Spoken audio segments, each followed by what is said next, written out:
Nous avons été candidats pour le ESDR, European Society for Dermatological Research, qui était le 49e congrès,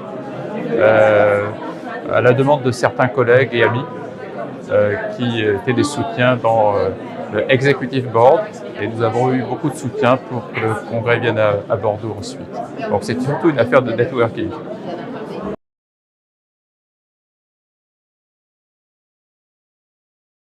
J'avais la chance de connaître bien la Convention Bureau, puisque nous avons fait plusieurs congrès avant, en particulier le congrès international de 2011 sur la pigmentation, et la IPCC.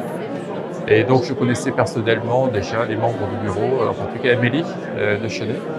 Donc c'est elle que j'ai contactée, et c'est elle qui a été un maillon important pour les site visits en particulier, et les gens qui manageaient le congrès, qui étaient basés en Suisse et en Tchécoslovaquie.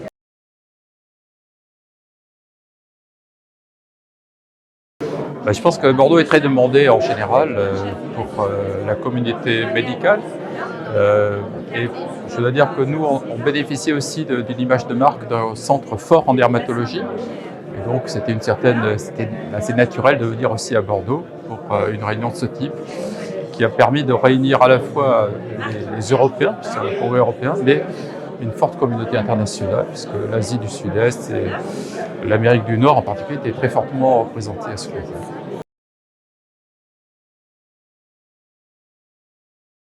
C'est un des événements les plus prestigieux, je dirais, pour notre communauté en dermatologie, le congrès de recherche annuel.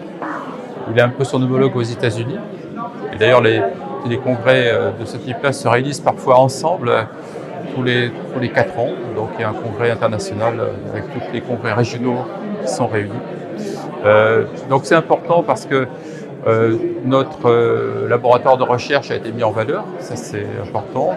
Tous les jeunes collaborateurs ont travaillé de façon assez énorme pour l'organisation locale, mais aussi pour montrer leurs travaux. Et je pense que pour accueillir pour ensuite des post-docs, des doctorants, tout ça c'est extrêmement important.